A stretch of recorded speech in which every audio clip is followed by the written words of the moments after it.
Today we are reading Juniper Berry. And the question that we have is, what's going on with that creepy bird on the cover? Right there. The weird one. So what do you think, Hazel?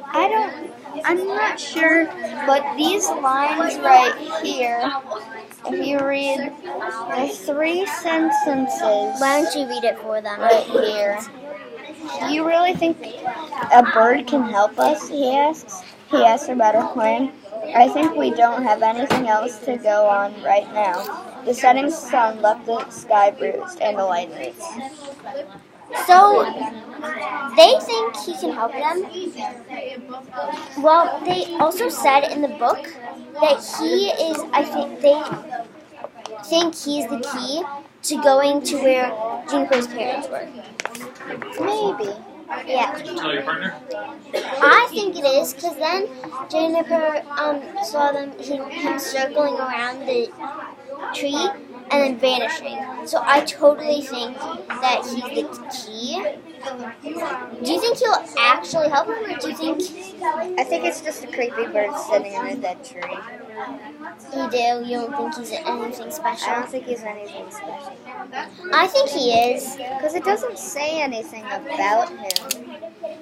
And it is a tale of terror and temptation, but where's the terror in it? I don't... Yeah. I'm not sure. But I think the temptation means her parents are going back to the underworld, which they say in the back, that's what it's called. And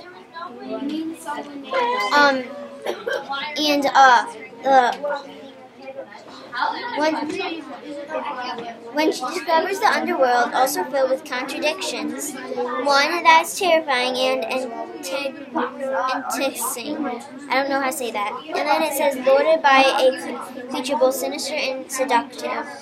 I don't know what those words mean, but I think I might. Oh, it also says seductive. You can sell you all the world's secrets bound in a balloon. Maybe. So maybe that means he's...